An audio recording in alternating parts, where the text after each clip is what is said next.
हमारा प्रभु यीशु मसीह के नाम में आप सबको प्रेम भरा प्रणाम। प्रणाम। जीवन का वचन എന്ന യൂട്യൂബിൽ കൂടെ जीवन का वचन एक यूट्यूब चैनल के द्वारा ഇന്നു മുതൽ പുതിയ ഒരു സീരീസ് പഠിക്കാൻ പോവുകയാണ്. आज से हम एक नया सीरीज शुरू कर रहे हैं. അതിന്റെ ഒന്നാമത്തെ എപ്പിസോഡ് ഇപ്പോൾ ഇവിടെ ആരംഭിക്കുന്നു. उसका पहला एपिसोड आज हम यहाँ पे शुरू कर रहे हैं. എല്ലാവരും ആവശ്യപ്പെടുന്നത് പോലെയും പ്രതീക്ഷിക്കുന്നത് പോലെയും ഉള്ള ഒരു വിഷയമാണ്. आप लोगों में से बहुत जने इस एक विषय पर एक वीडियो सीरीज बनाने के लिए मुझसे कहे थे. വെളിപ്പാട് പുസ്തകമാണ് ഇന്നത്തെ പഠനം. प्रकाशित पुस्तक हमारे वचन में से उसके बारे में आज हम चर्चा करेंगे. നമ്മുടെ വിശുദ്ധ ബൈബിളിലെ സമാപ്ത ഗ്രന്ഥമാണ് വെളിപ്പാട് പുസ്തകം. प्रकाशित वाक्य हमारे बाइबल का आखिरी पुस्तक है. പുതിയ നിയമത്തിലെ ഏക പ്രവചന ഗ്രന്ഥമാണ്. नए नियम में एक ही प्रवचक दूत जो है वचन है वो है प्रकाशित वाक्य का पुस्तक. പഴയ നിയമത്തിൽ 16 പുസ്തകങ്ങൾ പ്രവചന പുസ്തകങ്ങളുണ്ട്. पुराने नियम में 16 ऐसे पुस्तक हैं जो जिसमें प्रवचन किया गया है. പുതിയ നിയമത്തിൽ ഏക പ്രവചന ഗ്രന്ഥമായി അറിയപ്പെടുന്നത് വെളിപ്പാട് പുസ്തകത്തെയാണ്. लेकिन नए नियम में केवल एक ही प्रवचन का पुस्तक है वो है प्रकाशित वाक्य. അങ്ങനെ ആകുന്നുവെങ്കിൽ 66 പുസ്തകങ്ങളുടെ സമാഹാരമാകുന്ന ബൈബിളിൽ 17 പുസ്തകങ്ങൾ പ്രവചന ഗ്രന്ഥങ്ങളാണ്. तो अगर हम पूरे बाइबल में से लेंगे तो प्रवचन का पूरा किताब 16 और 1 को जोड़ के 17 हो जाता है. പഴയ നിയമ പുസ്തകത്തിൽ വെളിപ്പാട് പുസ്തകത്തോട് സമാനതയുള്ള ഒരു പുസ്തകമുണ്ട്. और पुराने नियम में प्रकाशित वाक्य के जैसे ही एक और पुस्तक पुराने नियम में हमको मिलता है. അത് ദാനിയേൽ പ്രവാചകനാണ്. वो है दानिയേൽ प्रवाचक. ദാനിയേൽ പ്രവാചക പുസ്തകവും വെളിപ്പാട് പുസ്തകവും വളരെ ബന്ധമുള്ളതാണ്. और दानियल का पुस्तक और प्रकाशित वाक्य का पुस्तक में बहुत बंधन हमको दिखता है. അതിലെ മിക്ക പ്രവചന വിഷയങ്ങളും ഐക്യത പുലർത്തുന്നു. और उसमें से बहुत सारे वाक्य को हम देखेंगे तो उसमें एक समानता नजर आएगी. പുസ്തകങ്ങളുടെ ചരിത്രത്തിൽ വെച്ച് ഏറ്റവും പഴക്കമേറിയ ഗ്രന്ഥമാണ് ബൈബിൾ. और पुस्तकों के अगर हम पूरे दुनिया में देखते हैं तो बाइबल जो है सबसे या बहुत ज्यादा पुराना एक पुस्तक है. വെളിപ്പാട് പുസ്തകത്തിന് തുടക്കം എന്നുള്ള നിലയിൽ ഒരു മുഖവുര പറയുവാനാണ് ഇന്ന് ആഗ്രഹിക്കുന്നത്. आज हम प्रकाशित वाक्य का एक इंट्रोडक्शन या प्रस्तावना रखना चाहते हैं. വെളിപ്പാട് എന്നതിന് ഗ്രീക്കിൽ അപ്പോകലിപ്സിസ് എന്ന് പറയും. ग्रीक भाषा में प्रकाशित वाक्य को अपोकलिप्स करके कहते हैं. എബ്രായ ഭാഷയിൽ ഗാല എന്ന പദം ഉപയോഗിക്കുന്നു. हिब्रानियों के पुस्तक में उनकी भाषा में गाला करके बोलते हैं. ലാറ്റിൻ ഭാഷയിൽ റെവലോ എന്ന് ഉപയോഗിക്കുന്നു. लैटिन भाषा में रेवेलो करके कहते हैं. റിവീൽ എന്ന് ഇംഗ്ലീഷിലും പറയുന്നു. और इंग्लिश में रिवील करके कहते हैं.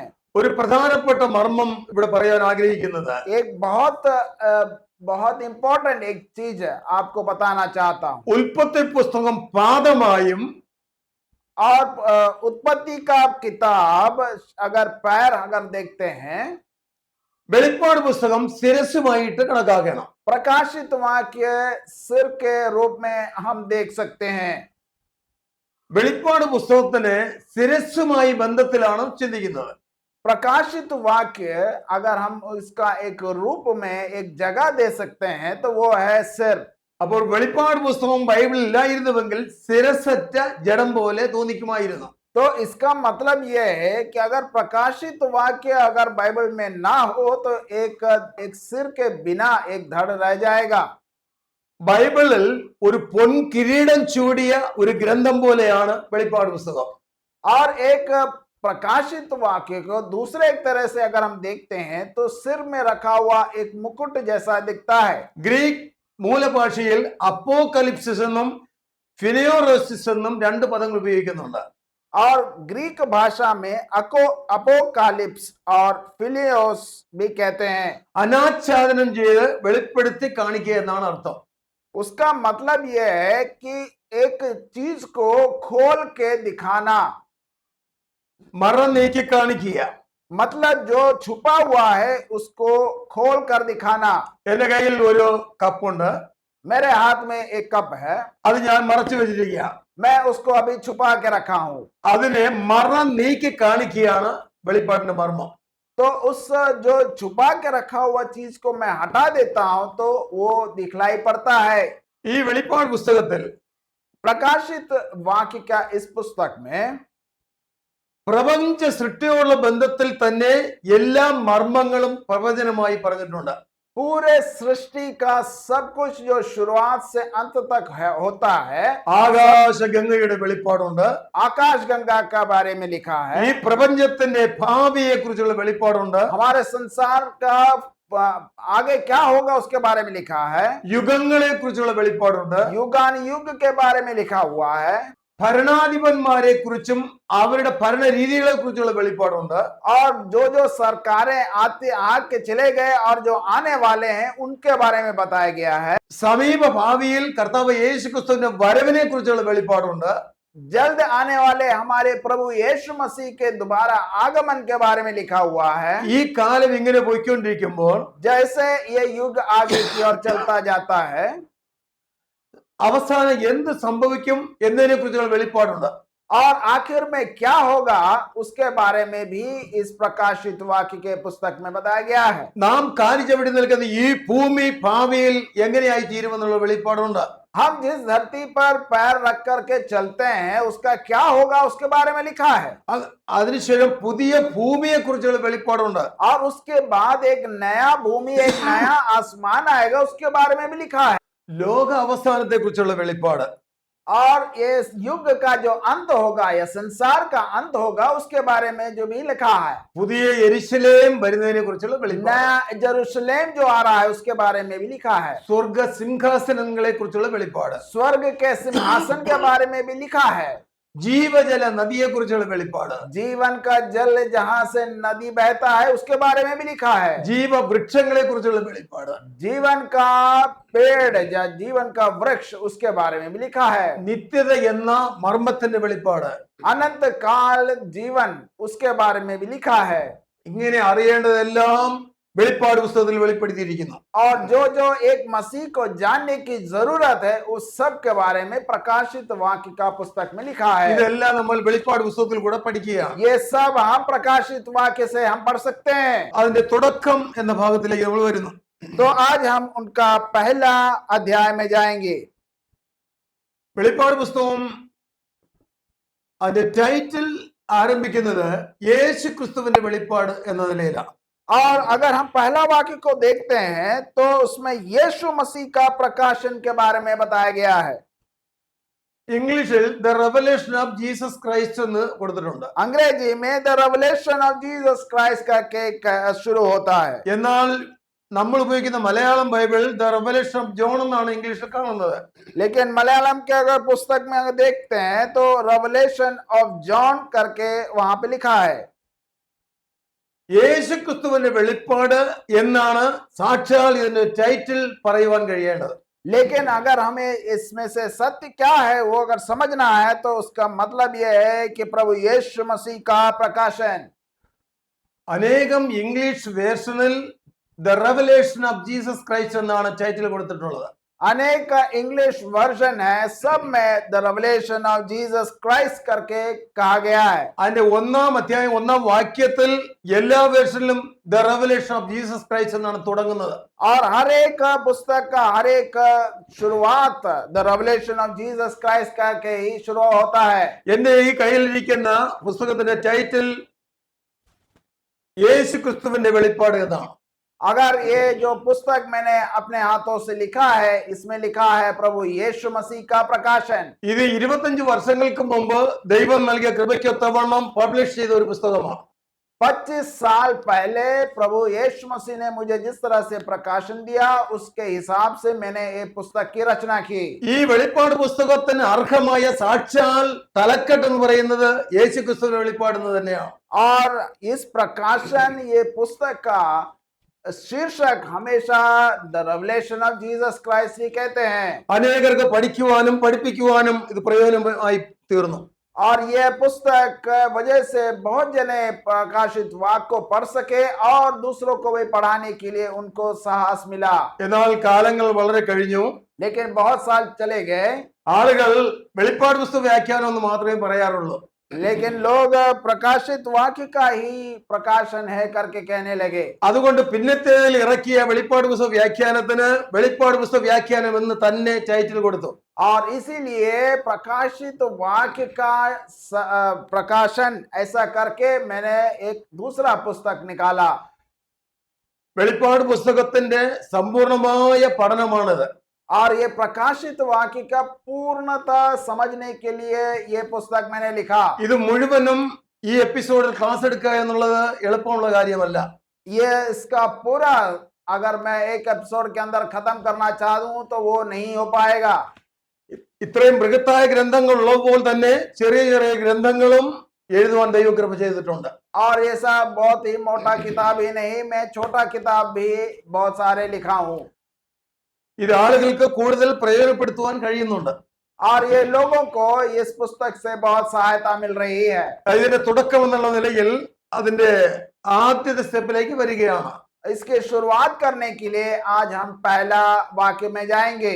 ഇത് പത്മോസ് ദ്വീപിലായിരുന്ന യോഹന്നാൻ അപ്പോസ്തലന് കർത്താവ് വെളിപ്പെടുത്തിയതാണ്. पद्मोस द्वीप में हमारे अपोस्तल जॉन या यूहन्ना जो है वहां पे रह करके ये पुस्तक का रचना किया। അതിന്റെ ഡീറ്റെയിൽസ് ചില വീഡിയോ പ്രസന്റേഷനിൽ കൂടെ രണ്ടാമത്തെ എപ്പിസോഡിലാണ് ആരംഭിക്കുന്നത്. और इसके बारे में थोड़ा और जानकारी में आपको अगले एपिसोड में मैं दूंगा।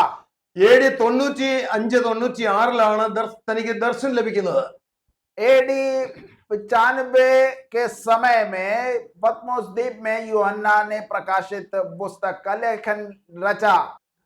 ഡൊമിഷ്യൻ ചക്രവർത്തി റോമിന്റെ ചക്രവർത്തി ആയിരിക്കുമ്പോൾ डोमेशियन जो राजा, जो रोम का राजा था, जब उस समय राज्य कर रहा था, രാജ്യദ്രോഹ കുറ്റം ചെയ്ത തടവുകാരെ പത്മോസ് ദ്വീപിലേക്ക് നാടുകടത്തുമായിരുന്നു. तो जो भी राजद्रोह करता था या उसके ऊपर वो इल्जाम लगते थे तो उनको पद्मोस के द्वीप में डाल दिया जाता था। അക്കൂട്ടത്തിൽ യോഹന്നാൻ സുവിശേഷ നിമിത്തം ആ പത്മോസിലേക്ക് പോകേണ്ടി വന്നു. इसलिए हमारा अपोस्तल जॉन यूहन्ना जो है पद्मोस के द्वीप में जाना पड़ा। വളരെ ദയനീയമായി മരണത്താൽ അവസാനിക്കുന്നതായ ഒരു സാഹചര്യമാണ് അവിടെ പോയി കഴിഞ്ഞാൽ. वहां अगर आप जाओगे तो वहां के लोगों को आखिर में कुछ ना खाना पीना मिलता था और उनका मृत्यु हो जाता था। 18 മാസക്കാലം യോഹന്നാൻ ആ ദ്വീപിൽ കഴിച്ചുകൂട്ടി. और 18 जो है पद्मोस द्वीप में यूहन्ना बिताए। ആ ദിവസങ്ങളിൽ പലപ്പോഴും കർത്താവ് യേശുക്രിസ്തുവിന്റെ വെളിപ്പാട് തനിക്ക് ലഭിക്കുമായിരുന്നു. और बार बार बीच में प्रभु यीशु मसीह उनको प्रकाशन देते रहते थे। ആ ദർശനം തന്റെ ഓർമ്മയുടെ ഫയലിൽ താൻ സൂക്ഷിച്ചു. और वो सब जो है अपने मन में उन्होंने शेक करके रखा। 18 മാസം കഴിഞ്ഞപ്പോൾ പത്മോസ് ദ്വീപിൽ നിന്ന് യോഹന്നാനെ എഫെസോസിലേക്ക് തിരികെ കൊണ്ടുവന്നു. और 18 साल के बाद पद्मोस से लेक निकाल कर एफेसोस की ओर उनको ले गया गया। അവിടെ വെച്ചാണ് താൻ ഇത് എഴുതുവാൻ ആരംഭിക്കുന്നത്. वहां पर रह करके यूहन्ना जो है इसका लिखना शुरू करते हैं। വെളിപ്പാട് പുസ്തകവും പത്മോസ് ദ്വീപിൽ വെച്ചല്ല എഴുതിയത്. और जो प्रकाशित पुस्तक है जो पद्मोस द्वीप में बैठ के उन्होंने नहीं लिखा। വെളിപ്പാട് പുസ്തകത്തിന്റെ 1-ാം അധ്യായം അതിന് 9-ാം വാക്യം വായിക്കുമ്പോൾ अगर हम प्रकाशित वाक्य का पहला अध्याय का 9वां वाक्य पढ़ते हैं, യേശു ക്രിസ്തുവിന്റെ കഷ്ടതയിലും രാജ്യത്തിലും സഹിഷ്ണുതയിലും കൂട്ടാളിയുമായ യോഹന്നാൻ എന്ന ഞാൻ ദൈവവചനവും യേശുവിന് സാക്ഷ്യവും നിമിത്തം പത്മോസ് എന്ന ദ്വീപിൽ ആയിരുന്നു. परमेश्वर के संदेश सुनाने तथा यीशु के विषय में साक्षी देने के कारण मैं पद्मोस नामक द्वीप में था। അവിടെ വെച്ച് കർത്തൃ ദിവസം എന്ന പ്രത്യേക ചില അനുഭവങ്ങൾ തനിക്കുണ്ടായി. और वहां पे जब रहते थे तो उनको परमेश्वर से एक डायरेक्ट उनको संपर्क हो गया। ആത്മവിവശനായി കർത്താവ് ഡയറക്റ്റ് അറിയിച്ച വെളിപ്പാടുകളാണ് ഇതിൽ പറഞ്ഞിരിക്കുന്നത്. और वहां पे पवित्र आत्मा से भरकर यूहन्ना जो है ये सब बात को में कहते हैं। 22 അധ്യായങ്ങളിൽ കൂടെ 404 വാക്യങ്ങളിലാണ് ഇത് വെളിപ്പെടുത്തിയിരിക്കുന്നത്. ये 22 अध्याय के अंदर और 442 वाक्य का उपयोग करके ये बातों को वो कहते हैं। ഈ ബൈബിളിലെ 66 പുസ്തകങ്ങൾക്കും ഗ്രന്ഥകർത്താവുണ്ട്.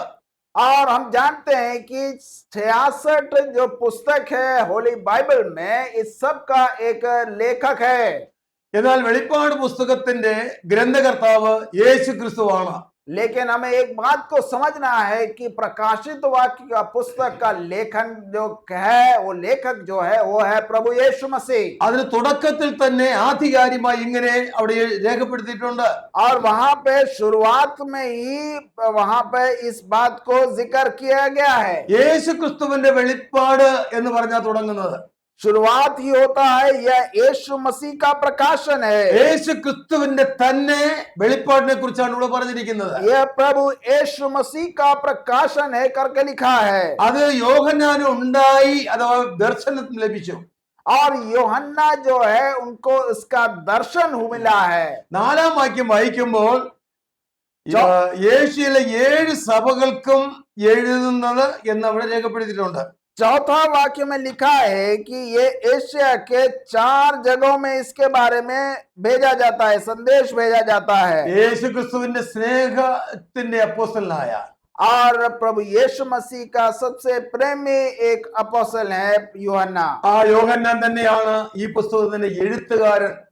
और यूहन्ना ही इस पुस्तक का रचना वो करते हैं। ഒരു അപ്പച്ചൻ കൊച്ചുമകനോട് ഒരു കത്തെഴുതാൻ മാറ്റർ പറഞ്ഞു കൊടുക്കും പോലെ जैसे एक बूढ़ा पिताजी अपने छोटे बेटे से एक लेटर, एक पत्र लिखने के लिए जब से बोलता है। ഇന്നാരും കത്ത് എഴുതുന്ന പതിവില്ല. പഴയ കാലത്തെ അനുഭവങ്ങൾ കത്തിൽ കൂടെ മാത്രമായിരുന്നു. आजकल कोई पत्र नहीं लिखता, पुराने समय में लोग पत्र एक दूसरे को पत्र लिखते थे। അവസാനം ഈ അപ്പച്ചൻ വിറയ്ക്കുന്ന കൈകൊണ്ട് സിഗ്നേച്ചർ ചെയ്യും, അല്ലെങ്കിൽ തമ്പ് ഇംപ്രഷൻ കൊടുക്കും.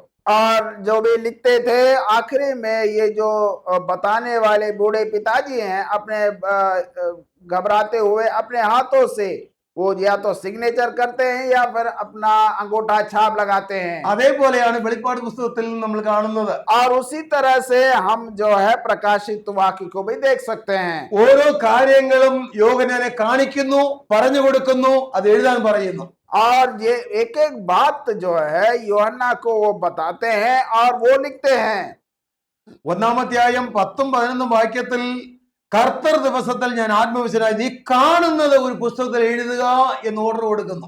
और 10वां वाक्य में लिखा है कि प्रभु दिवस पर आत्मा में अविष्ट हो गया और मैंने अपने पीछे तेरे जैसे वाणी की उच्च स्वर से यह कहते सुना। ആ പറയുന്ന വ്യക്തിയെ കുറിച്ച് 8-ാം വാക്യത്തിൽ വായിക്കുന്നു. और ये जो बात को किसने कहा उसके बारे में हम 8वां वाक्य में कह सकते हैं। യോഹന്നാനെ നിന്നോട് പറയുന്നത് ഞാൻ അൽഫയും ഒമേഗയുമാകുന്നു. യോഹन्ना मैं तुमसे कहता हूं मैं अल्फा और ओमेगा हूं। അൽഫയും ഒമേഗയും എന്ന് പറഞ്ഞാൽ എല്ലാറ്റിന്റെ ആരംഭമാണ്, എല്ലാറ്റിന്റെ അവസാനമാണ്. अल्फा और ओमेगा का मतलब ये है कि मैं सबका शुरुआत हूं और सबका आखिरी हूं। എല്ലാറ്റിന്റെയും ആരംഭവും എല്ലാറ്റിന്റെയും അവസാനവുമാകുന്നു. हर चीज का शुरुआत और आखिर भी मैं ही हूं। എല്ലാറ്റിന്റെയും സൃഷ്ടികർത്താവ് എന്നുള്ള നിലയിൽ അൽഫ ഒമേഗ ഞാനാകുന്നു. हर एक बात का शुरुआत और अंत में ही हूं। അതിന്റെ വെളിപ്പാട് പുസ്തകം 21-ാം വാക്യവും 22-13 വാക്യവും അത് തന്നെ ആവർത്തിച്ച് പറയുന്നു. और प्रकाशित वाक्य का आखिरी चैप्टर जो है उसमें भी यही बातों को कहा गया है। യോഹന്നാനെ നിന്നോട് പറയുന്ന ഞാൻ അൽഫയും ഒമേഗയുമാകുന്നു. യോഹन्ना मैं तुमसे कहता हूं कि मैं अल्फा और ओमेगा हूं। 22-ാം അധ്യായത്തിന്റെ 13-ാം വാക്യത്തിലും അവിടെ വായിക്കുന്നു. और 22 का जो 13 वाक्य में भी ऐसा लिखा है। ഞാൻ അൽഫയും ഒമേഗയുമാകുന്നു, ഒന്നാമനും ഒടുക്കത്തവനും ആദിയും അന്തവുമാകുന്നു. मैं अल्फा और ओमेगा हूं, प्रथम और अंतिम, आदि और अंत में ही हूं। ഇത് കർത്താവ് യേശുവിനെ കുറിച്ചുള്ളതായ ആധികാരികമായ 2-3 വാക്യങ്ങളാണ്. और ये प्रभु यीशु मसीह के बारे में आधिकारिक रूप से हम कह सकते हैं। അപ്പോൾ ഉടമസ്ഥ അവകാശം യേശുവിനാണ്, യേശുവാണ് ഓദർ. तो इसका जो पुस्तक का ऑथर जो है वो है हमारा प्रभु यीशु मसीह। തനിക്ക് അറിയിക്കുവാനുള്ളതായ കാര്യാദികൾ മുഴുവനും വെളിപ്പാട് പുസ്തകത്തിലെ അധ്യായങ്ങൾ വിവരിച്ചിട്ടുണ്ട്. और उनके मन में, उनके दिल में, प्रभु यीशु मसीह के दिल में क्या क्या बातें हैं, वो सारी बातों को इस प्रकाशित वाक्य में लिखा गया है। അത് അത്യുന്നത ദൈവത്തിൽ നിന്നും ആരംഭിക്കുന്നു. और वे जो परमेश्वर जो प्रभु है उन वहां से शुरुआत होता है ഭൂമിയിലെ മനുഷ്യർക്ക് അത് കൊടുത്തിരിക്കുന്നു. और ये भूमि में रहने वाले मनुष्यों के लिए दिया गया है। ഒന്നാം അധ്യായം 1-2 വാക്യങ്ങൾ നമുക്കൊന്ന് വായിക്കാം. ഹിന്ദിയിൽ തന്നെ വായിച്ചാൽ. प्रकाशित वाक्य का पहला अध्याय का पहला और दूसरा वाक्य को हम पढ़ते हैं। यह यीशु मसीह का प्रकाशन है, यह उन्हें परमेश्वर की ओर से प्राप्त हुआ जिससे वह अपने सेवकों को निकट भविष्य में होने वाली घटनाएं दिखाएं। उन्होंने अपने दूतों को भेजकर इस प्रकाशन का ज्ञान अपने सेवक यूहन्ना को कराया। यूहन्ना अनुप्रमाणित करते हैं कि उन्होंने जो कुछ देखा वह परमेश्वर का वचन और यीशु मसीह का साक्षी है। ഈ വെളിപ്പാട് പുസ്തകത്തിന്റെ വിഷയങ്ങൾ കൈമാറ്റം ചെയ്യുന്ന ഒരു പ്രത്യേക ഓർഡർ ഉണ്ട്. ये जो प्रकाशित वाक्य का शुरुआत से अंत तक एक ऑर्डर दिखता है। കർത്താവായ യേശു ക്രിസ്തുവിന് പിതാവായ ദൈവം കൊടുക്കുകയാണ്.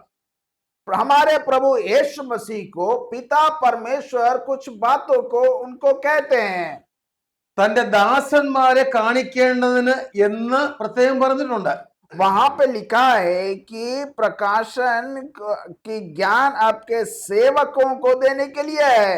ആദ്യം വായിക്കുന്നു, ദൈവം അത് അവന് കൊടുത്തു. സർവശക്തനായ ദൈവമായ പിതാവ്, സർവശക്തനായ ദൈവം തന്നെ ഡയറക്റ്റ് ക്രിസ്തുവിന് കൊടുക്കുകയാണ്.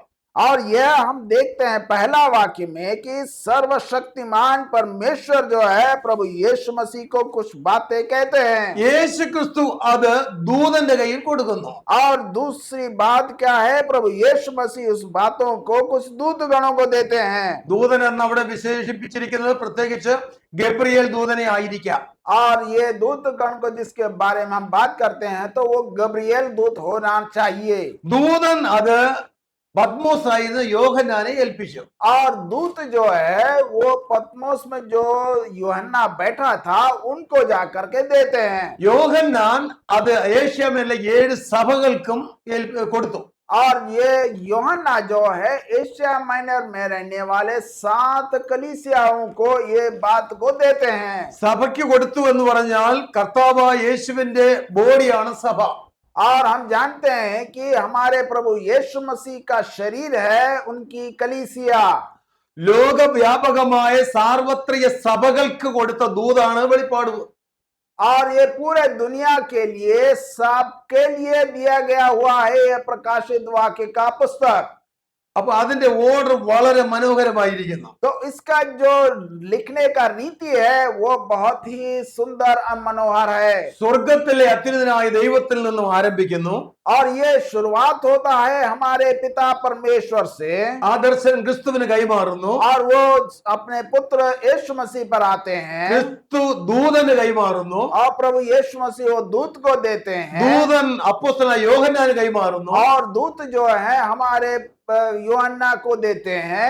യോഹന്നാൻ സർവ്വസഭയ്ക്കും അഥവാ സകല വിശ്വാസികൾക്കും കൈമാറുന്നു. और यूहन्ना जो है पूरी कलीसिया के लिए एक एक करके बांटते हैं। ഇതാണ് വെളിപ്പാട് കൈമാറ്റം ചെയ്ത രീതി. और यह है प्रकाशित वाक्य का शुरू से अंत तक होता है। ഒരു വിധത്തിൽ പറഞ്ഞാൽ ലോകരാജ്യങ്ങളെ ഭരണഘടനയും അങ്ങനെ തന്നെയാണ്. और अगर हम देखेंगे तो पूरे दुनिया का जो सरकार है कुछ ऐसे ही चलता है। രാജ്യത്തിലെ ഉന്നത അധികാരിയിൽ നിന്ന് തുടങ്ങി और शुरुआत के जो सरकार के सबसे ऊंचे जगह में जो बैठते हैं സ്റ്റെപ്പ് ബൈ സ്റ്റെപ്പായി ഭരണകർത്താക്കന്മാരിലേക്ക് അത് കൈമാറി. और उसके बाद ऊपर से नीचे की और एक एक करके वो बातों को नीचे ले आते हैं। അത് പട്ടണ അധികാരികളുടെ മേൽ കൈമാറി. और उसके बाद वो राज्य के गवर्नमेंट सरकार के पास आता है। ഓരോ മുനിസിപ്പാലിറ്റികളിലും പഞ്ചായത്തുകളിലേക്ക് അത് കൈമാറി.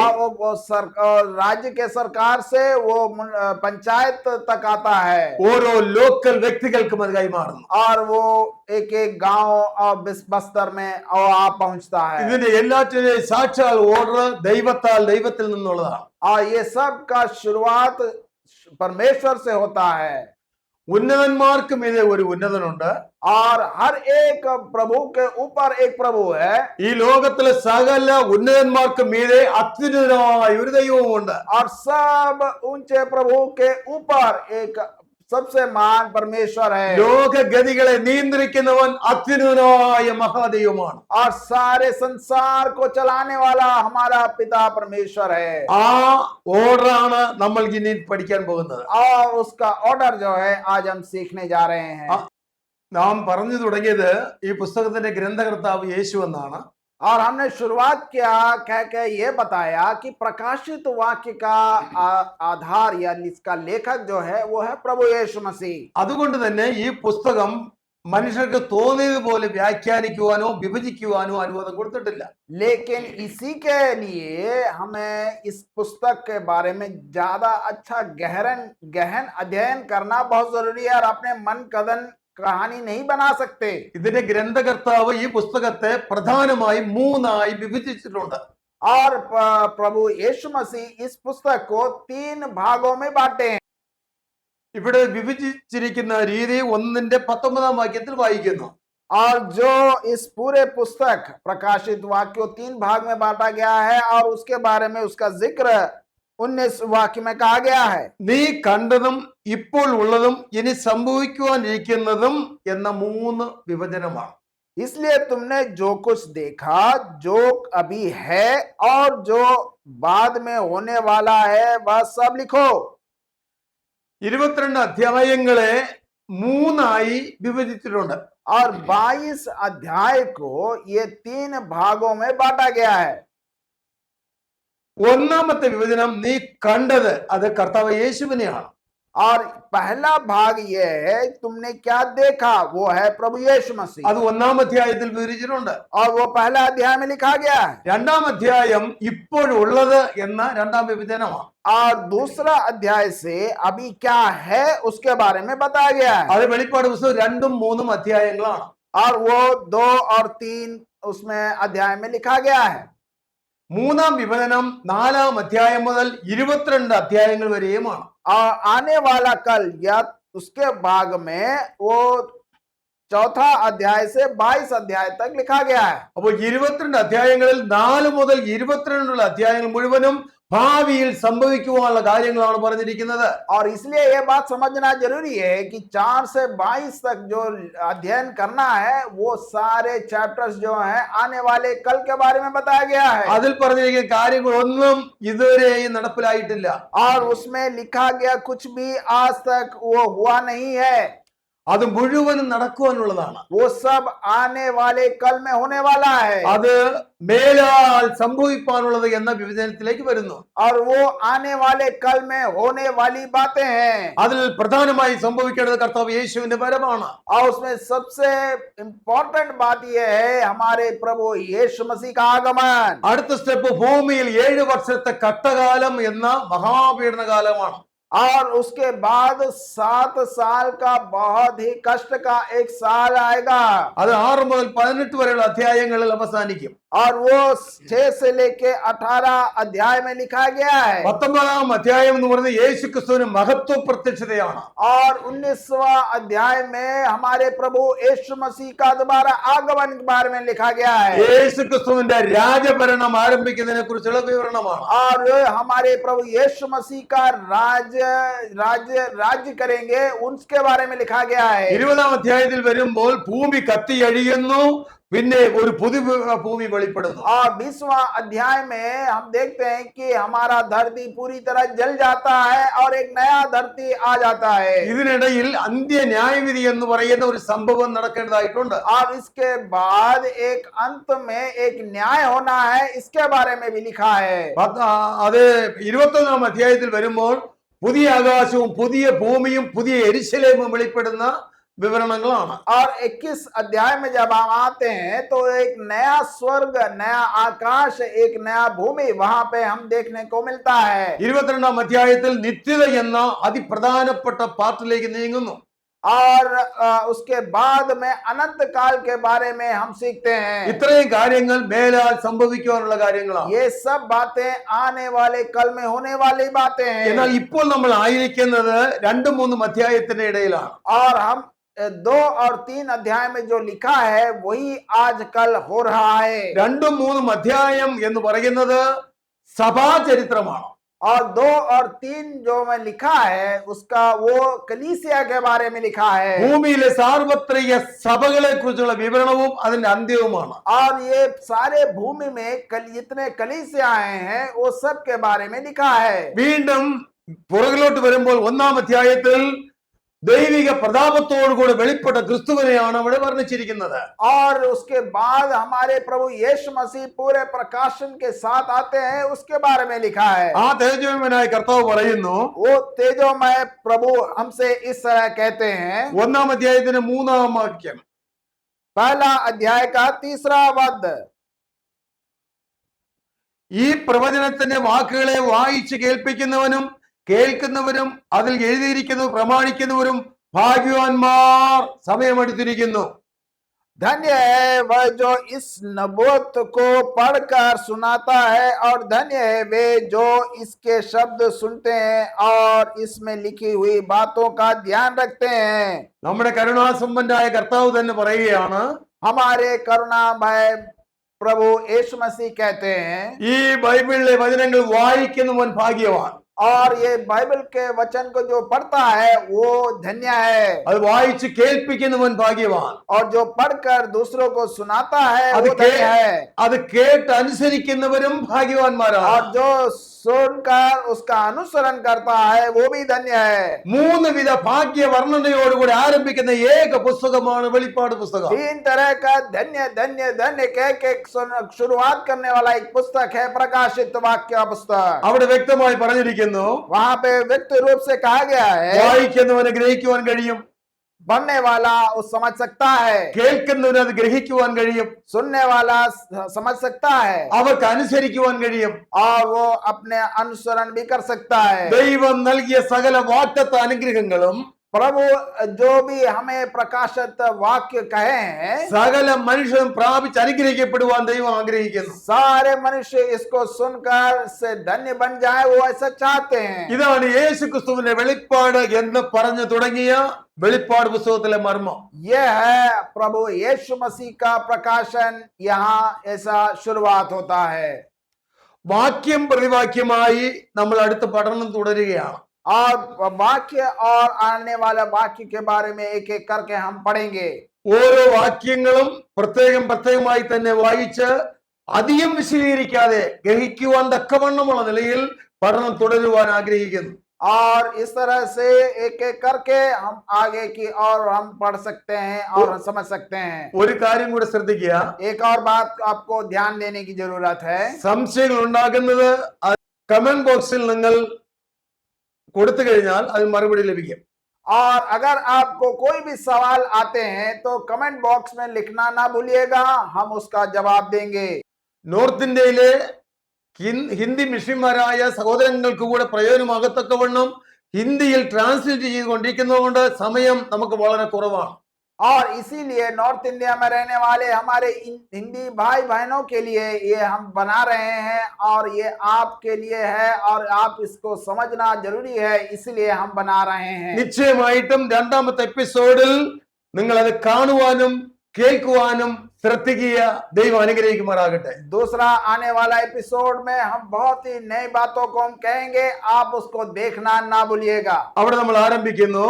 वहां हम शुरुआत कर रहे हैं. യേശു ക്രിസ്തുവിന്റെ വെളിപ്പാട് വേഗത്തിൽ സംഭവിക്കാനുള്ളത്. प्रभु यीशु मसीह का प्रकाशन जो आने वाला है. വരിക, നമുക്ക് നേരിൽ കേൾക്കാം. आइए हम सुने. God bless you. परमेश्वर आप सबको आशीष दे. जय मसीह की.